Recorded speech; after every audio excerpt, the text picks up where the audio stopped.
Holocausto, 40 años de la toma del Palacio de Justicia. Hola, soy Carlos Eduardo Osorio Aguiar, ciudadano, abogado y congresista colombiano. Bienvenidos a mi podcast Píldoras del Saber, un espacio para entender y reflexionar sobre los grandes temas que marcan la agenda del país y del mundo. Aquí analizamos con rigor jurídico, perspectiva política y compromiso ciudadano los temas de interés colectivo, buscando siempre ir más allá de la noticia para comprender el fondo de los acontecimientos.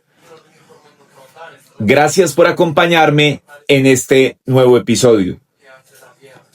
Hoy, en Píldoras del Saber, quiero llevarlos conmigo a un 6 de noviembre de 1985, que todavía pesa sobre la conciencia del país. Un día que condensó la tragedia de la guerra, la debilidad del Estado, el fanatismo político y el precio que se paga cuando la justicia se convierte en campo de batalla. Han pasado 40 años desde que el corazón de la justicia en Colombia ardió entre el juego y el miedo. 40 años desde que el Palacio de Justicia, la casa donde debía imperar la ley, se convirtió en el escenario del horror. El 6 de noviembre de 1985, a las 11:30 de la mañana, un grupo armado del movimiento guerrillero 19 de abril, conocido como el M-19, irrumpió en el Palacio de Justicia, en el corazón de Bogotá. Aquella jornada que pretendía ser una acción política de impacto, terminó convertida en una de las tragedias más profundas de la historia contemporánea de Colombia. Durante 2 días, las llamas, las balas y la confusión consumieron la sede del Poder Judicial, dejando tras de sí la muerte de más de un centenar de personas, entre ellas 11 magistrados de la Corte Suprema de Justicia, funcionarios, visitantes y civiles que se encontraban en el edificio. Durante las primeras horas de la mañana, el Palacio de Justicia funcionaba con normalidad. Los magistrados deliberaron. Los funcionarios archivaban documentos, los estudiantes de Derecho esperaban en los pasillos la oportunidad de presenciar una audiencia. Era una jornada común en el epicentro de la justicia colombiana, hasta que, alrededor de las 11:30 am, la irrupción de un camión de panadería cargado de hombres armados rompió la rutina. Los insurgentes del M-19, dirigidos por Andrés Almarales y Luis Otero Cifuentes, tomaron el edificio a sangre y fuego. Su mensaje era claro. Querían que el presidente Belisario Betancur respondiera ante el pueblo por haber incumplido los acuerdos de paz firmados meses atrás. En cuestión de minutos, el palacio se convirtió en una fortaleza sitiada. Los guerrilleros tomaron rehenes, magistrados, empleados, visitantes y desde las ventanas comenzaron a disparar contra las fuerzas de seguridad que rodeaban la Plaza de Bolívar.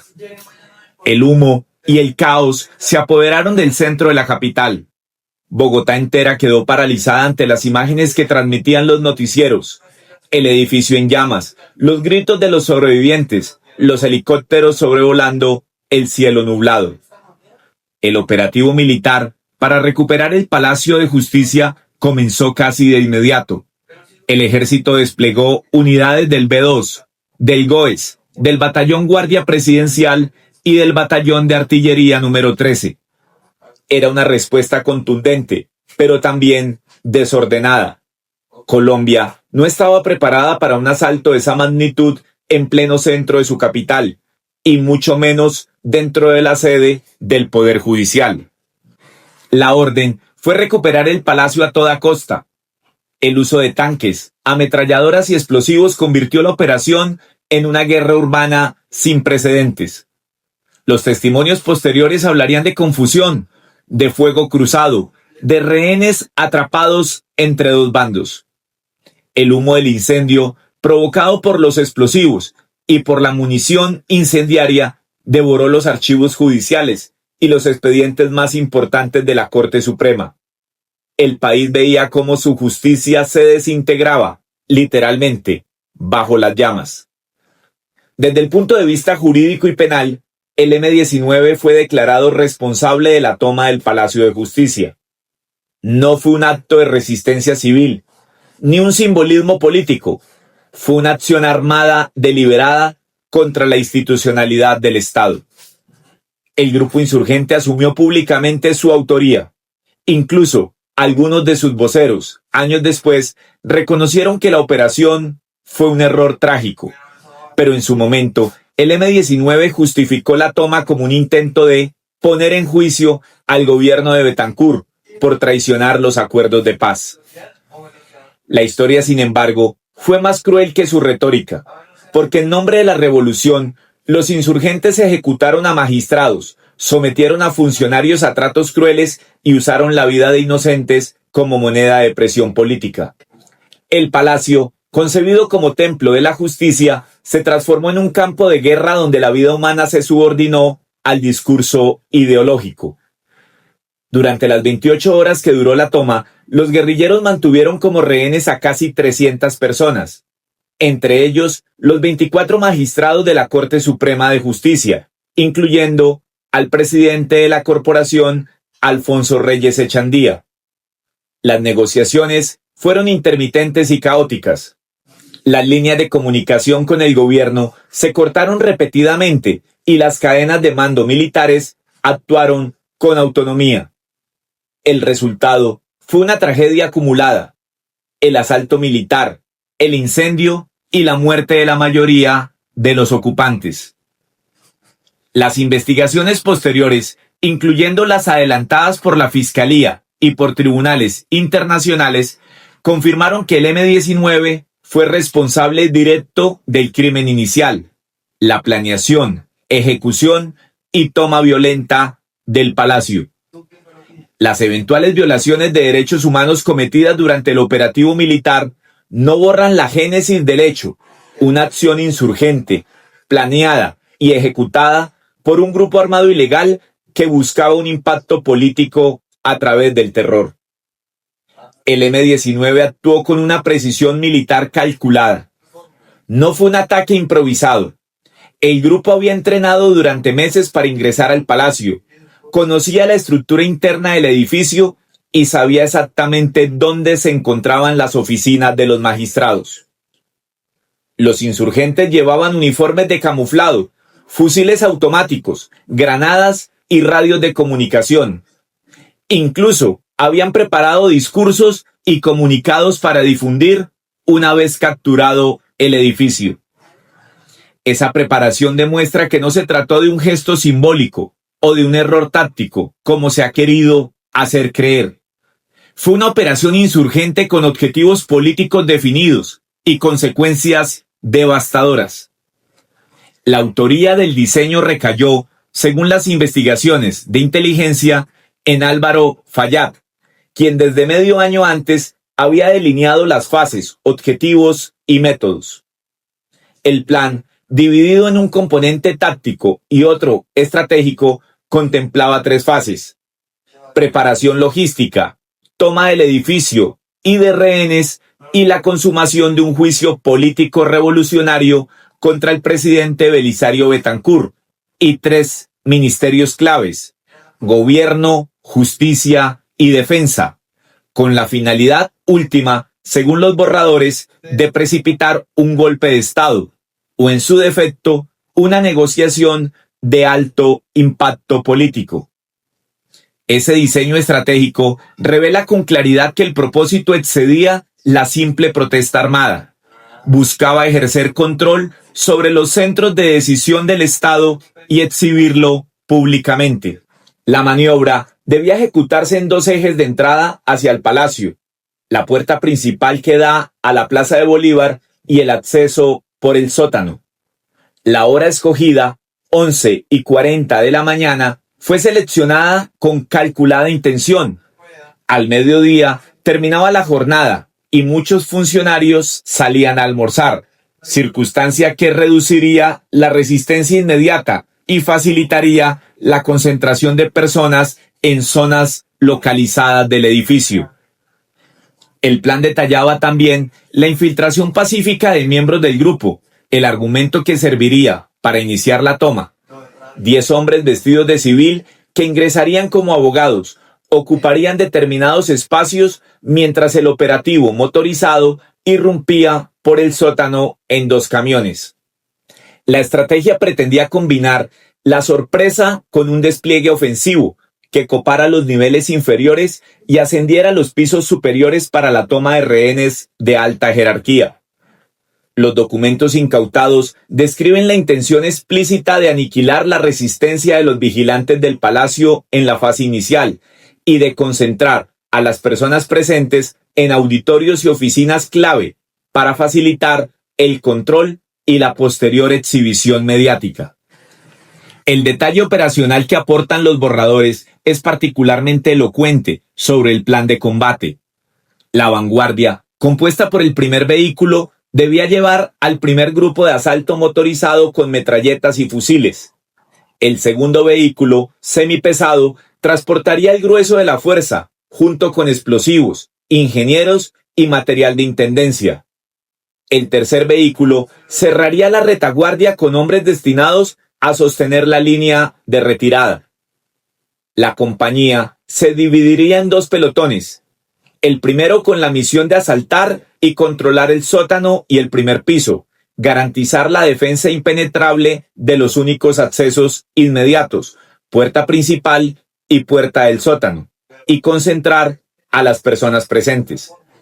El segundo pelotón, por su parte, ascendería al tercer y cuarto piso, donde se encontrarían los rehenes de mayor interés político y judicial.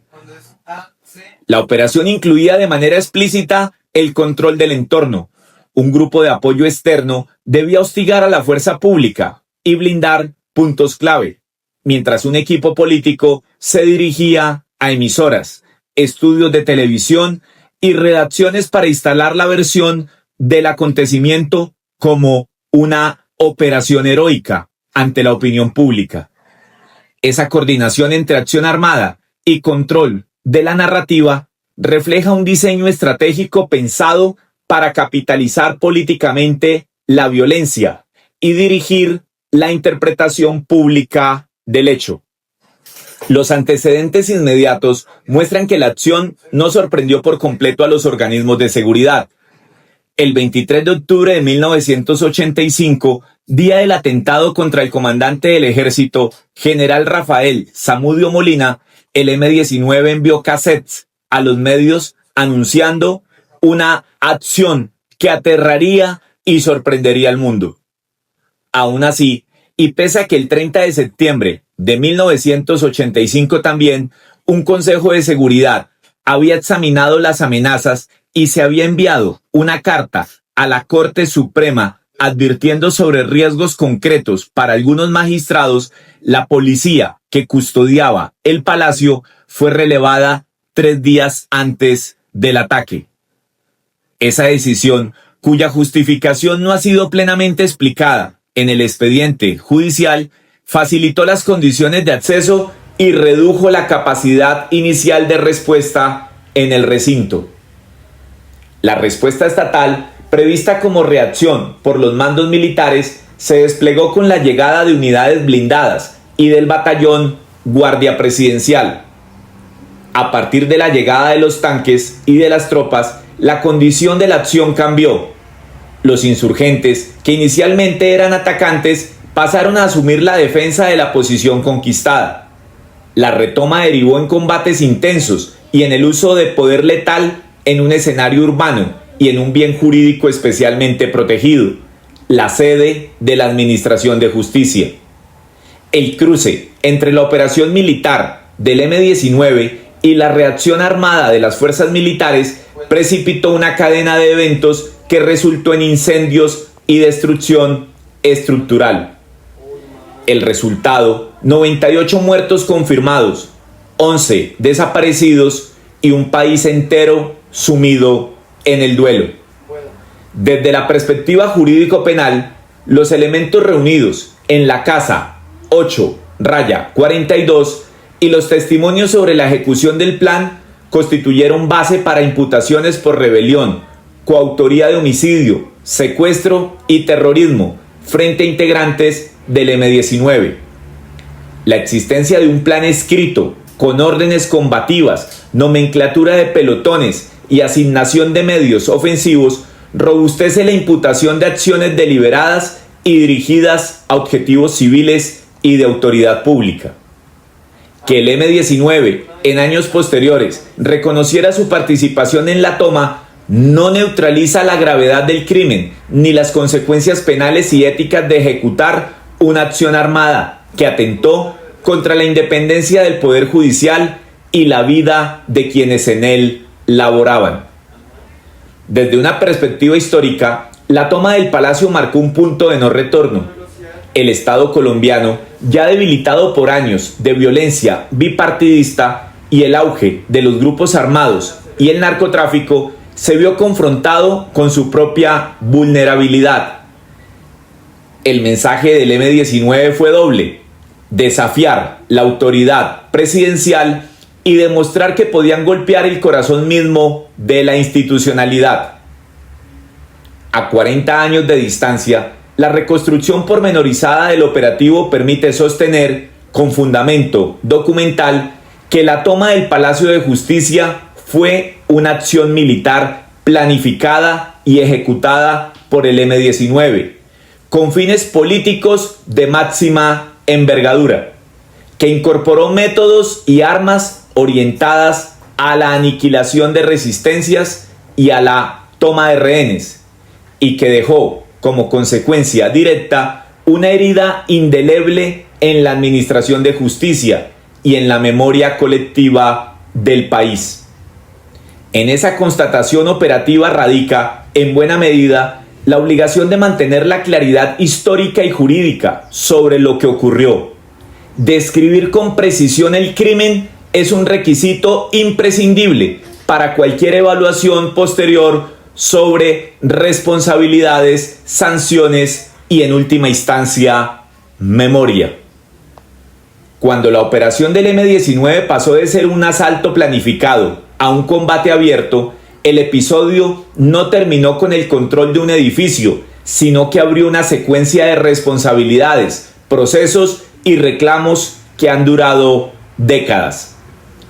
La retoma militar generó una segunda tragedia, superpuesta a la primera. La intervención armada, el despliegue de blindados y la utilización de artillería ligera en un inmueble público transformaron la recuperación en una operación que, en palabras de varios órganos jurisdiccionales y de la Comisión de la Verdad, incurrió en desproporción y en violaciones de derechos fundamentales. Las consecuencias judiciales de esa cadena de hechos fueron complejas y de largo alcance.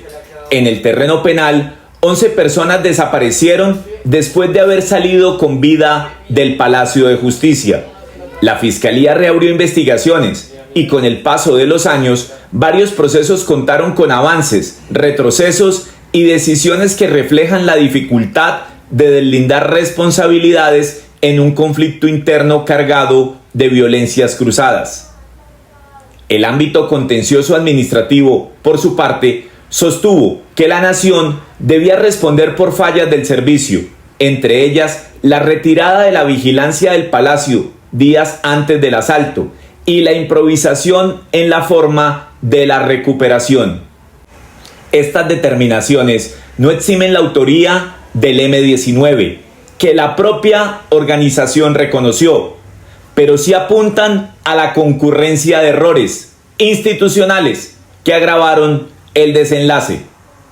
La Corte Interamericana de Derechos Humanos, la jurisprudencia nacional y decisiones administrativas han ido dibujando con matices distintos un mapa de responsabilidades que incluye tanto a quienes planearon y ejecutaron la toma como a quienes respondieron de manera tal que, con exceso en su proceder, terminaron vulnerando garantías fundamentales.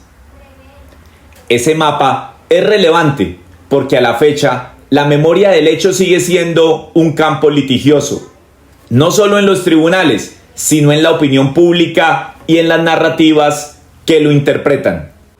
En ese terreno de disputa por la interpretación histórica y política se ubica la figura del hoy presidente Gustavo Petro Urrego.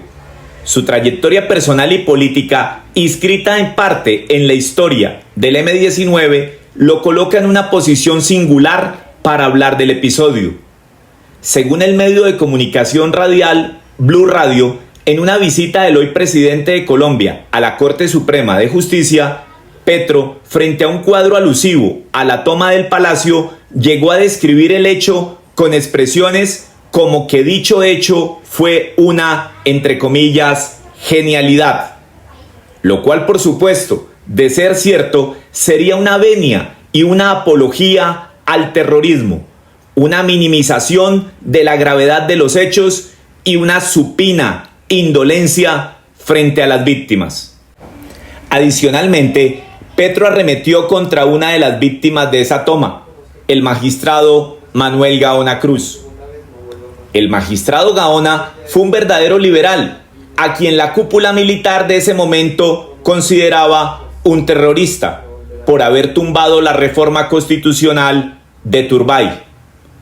También agregó: recibieron disparos de quienes estaban al frente. Urán quedó herido y lo sacaron herido del palacio. Ningún magistrado, de acuerdo al examen forense que hizo la justicia, tiene disparos provenientes de las armas que eran del M-19, que tenían marcas diferentes a las de la fuerza pública en sus cuerpos. Una afirmación que, además de faltar a la verdad, es revictimizante y crea narrativas falsas de este hecho histórico. La Comisión de la Verdad concluyó, tras un análisis detallado de testimonios y pruebas forenses, que el magistrado Gaona Cruz fue asesinado por un disparo de arma de fuego realizado por un miembro del grupo guerrillero M-19. Esa postura presidencial ha reavivado una tensión que no es nueva. La tensión entre una interpretación que busca explicar actos violentos desde las causas políticas y sociohistóricas y la exigencia de muchos sectores, entre ellos familiares de víctimas, magistrados y funcionarios judiciales, de mantener la claridad sobre la responsabilidad criminal de quienes cometieron homicidios, toma de rehenes y actos que atentaron contra la administración de justicia. En términos jurídicos, contextualizar no equivale a exculpar. Sin embargo, en el debate público, la distinción se difumina con rapidez y provoca heridas difíciles de cicatrizar. La política de la memoria es así, un terreno donde los símbolos pesan tanto como las pruebas. La manera en que las autoridades, los partidos y la cultura representan el pasado condiciona la legitimidad de las instituciones en el presente. Ese choque entre memoria, interpretación y representación cultural se manifestó con intensidad en la controversia por la película Noviembre. La obra cinematográfica dirigida por Tomás Corredor Pulido y distribuida por la productora Burning Sass presentó una versión ficcionalizada de los acontecimientos que incluyó personajes y diálogos que la familia del magistrado Manuel Gaona Cruz consideró injuriosos y distorsionadores de la realidad judicial. Los representantes familiares sostuvieron que la película, promovida como basada en hechos reales, utilizó el nombre completo del magistrado e incorporó una línea de diálogo que sugería una relación de cercanía entre Gaona Cruz y el M-19. Para los demandantes, esa representación vulneró derechos fundamentales vinculados al buen nombre, la dignidad y la memoria histórica de una víctima que, conforme a los registros oficiales y a la investigación de la Comisión de la Verdad, había sido perseguida por amenazas y que no sobrevivió a la toma. Frente a esos agravios, la familia del magistrado interpuso acciones judiciales y obtuvo, en una decisión de tutela reseñada por los registros de la causa, medidas cautelares que ordenaron a la productora incorporar avisos visibles acerca del carácter ficcional de la obra en materiales promocionales y boletos, evitar presentarla como documental y modificar o suprimir los pasajes considerados calumniosos. El juez que concedió la protección transitoria resolvió con base en la ponderación entre la libertad de expresión artística y los derechos a la honra y a la intimidad de los familiares, enfatizando la necesidad de salvaguardar la memoria de una persona que fue víctima de violencia política. La productora, por su parte, sostuvo la defensa de la libertad creativa y alegó que la película no pretendía construir biografías documentales, sino evocar desde la ficción hechos de interés público. En el trasfondo de esa disputa aparece una cuestión de fondo: la frontera entre la ficción y la verdad en la representación de las tragedias públicas.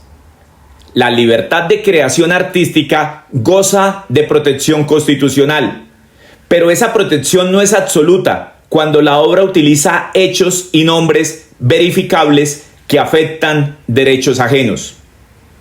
En el caso concreto, la tutela atendió a un interés legítimo de la familia por evitar la difusión de afirmaciones que, según su versión, desvirtuaban la evidencia judicial y la investigación de la Comisión de la Verdad, las cuales atribuyen responsabilidades precisas por distintos actos ocurridos durante la toma. El fallo judicial, al ordenar la inclusión de aclaraciones y la modificación de afirmaciones consideradas dañinas, no buscó impedir la circulación de la película en su totalidad, sino exigir una corrección en la forma en que se presentaba públicamente y en la identificación de personajes cuyos hechos y contextos están documentados en el expediente histórico jurídico. La situación adquiere mayor resonancia política cuando las interpretaciones oficiales o presidenciales se perciben como refrendos de una lectura más laxa del pasado. El señalamiento público de autoridades de alto perfil puede influir en la recepción social de relatos culturales, por lo que la cautela es jurídicamente aconsejable y políticamente necesaria. En un país donde las heridas del conflicto siguen abiertas, el equilibrio entre memoria, verdad y representación exige que las instituciones garanticen el respeto por las víctimas y la rigurosidad de las afirmaciones públicas.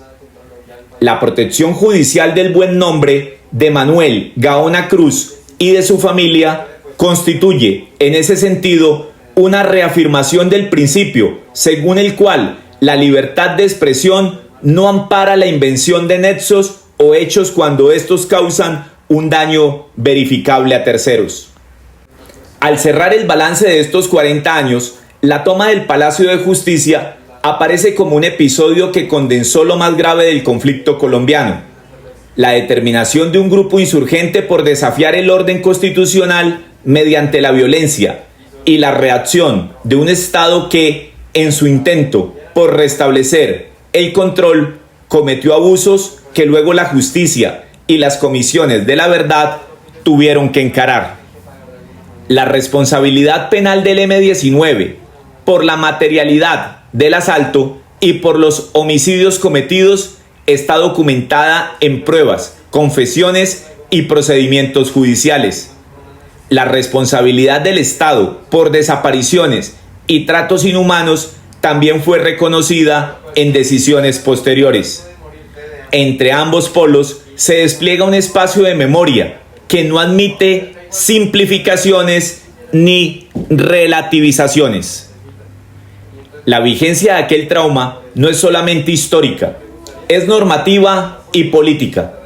Las lecciones que emanan de la reconstrucción operativa y del proceso de contención y esclarecimiento son claras desde la perspectiva del derecho. La violencia política planificada contra instituciones públicas constituye un delito grave y exige sanciones. La respuesta estatal debe respetar los límites del derecho y la proporcionalidad. La memoria pública exige procedimientos de verdad y reparación que integren a las víctimas. Y cuando la cultura y el poder se entrelazan en la representación del pasado, el derecho ofrece mecanismos para proteger a los afectados sin clausurar la creación, pero sí señalando la responsabilidad en el uso de nombres y hechos comprobables. A 40 años, la obligación de la sociedad colombiana es doble: recordar con precisión y trasladar ese recuerdo a salvaguardas institucionales que impidan la repetición. La reconstrucción del operativo del M-19 y la investigación sobre la retoma militar son piezas indispensables para que la memoria sea, en efecto, una herramienta de justicia y no un campo de disputa incontrolada. La tutela de la verdad exige tanto la claridad en las imputaciones como el respeto por los derechos individuales cuando la cultura decide representar la tragedia. En ese equilibrio reside una parte importante de la respuesta democrática a un episodio que sigue determinando de múltiples maneras la vida pública del país. Gracias. Muchas gracias por acompañarme en este episodio de Píldoras del Saber. Espero haber logrado despertar su interés de principio a fin. Si Dios quiere, nos encontraremos en una próxima entrega, Dios mediante, para seguir analizando los hechos que marcan nuestra historia. Hasta pronto.